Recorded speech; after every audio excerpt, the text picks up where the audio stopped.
narratives Okay. of Lok Sabha have fizzled out. Okay, So well, that's okay, what just hang happened. a second, because here's the challenger. He is the man who's the other nephew taking on the other erstwhile previous fond nephew. Let's listen into what's happening in Baramati. Yogendra Pawar.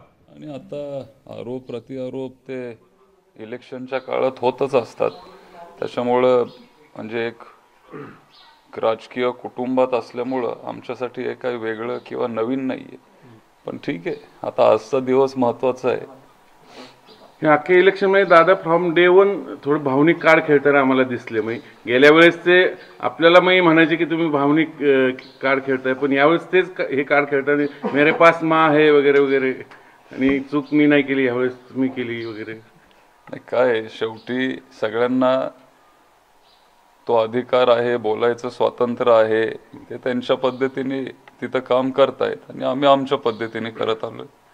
बरं, इलेक्शनच्या आदल्या दिवशी काल एक audio clip कथित आहे, ती खरं खरी खोटी माहित नाही, सुप्रियाताईंचं जाणीवपूर्वक नाव ओढलं गेलं. अमिताभ गुप्ता असेल ते क्रिप्टो करन्सी मध्ये, तुम्ही पाहिलंच असेल ते भाजपकडनं ते ठरवून. खरं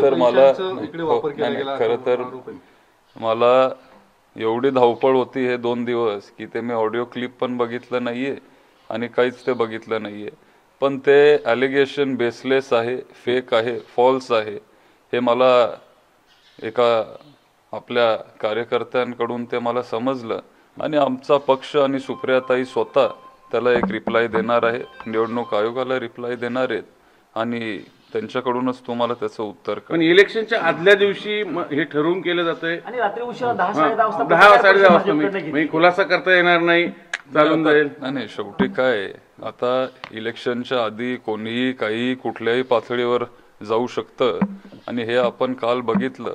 अनेक शहरांमध्ये, अनेक गावांमध्ये वेगळे वेगळे गोष्टी घडलेत, त्याच्यामुळे हे होत असतं.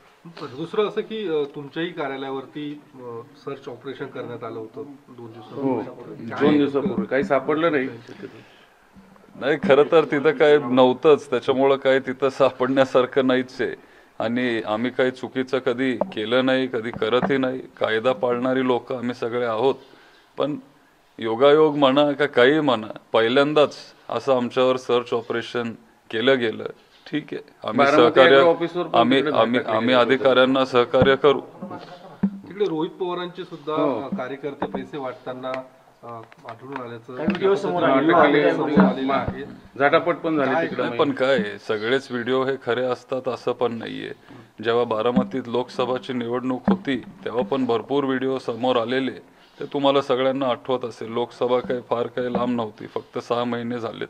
आणि आज पण नवीन व्हिडिओ जर समोर आले तर आश्चर्य वाटायला नको. सांगता सभेमध्ये अजित पवारांच्या आईचं पत्र जे आहे ते बारामतीकरांना जाहीर पत्र केलं होतं की अजितदादांनी खूप सहन केलं, त्या पत्रात अन्याय झाला असं पद्धतीचा एकूण सगळा उल्लेख पत्रात. ठीक आहे, त्यांना जर तसं वाटत असेल तर मग शेवटी तो त्यांचा प्रश्न आहे. त्यांच्यावर बोलण्या इतका मी मोठा नाहीये.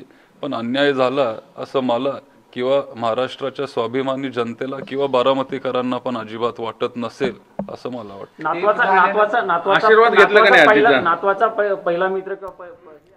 Okay, watch out for this fellow, because as I mentioned, if you want to find it confusing, well, here it is. So, the nephew of Sharad Pawar is now facing his own nephew, the brother of his son Srinivas, in a battle in Baramati after his wife contested against his cousin a few months ago in the Lok Sabha Assembly constituency. So, Yogendra is fighting elections for the first time. As I mentioned, his brother Srinivas is the brother of Ajit Pawar. So, is the nephew versus the nephew. It's really confusing. So, how do we get into this very interesting situation, Himanshu Bhatt, where a seat is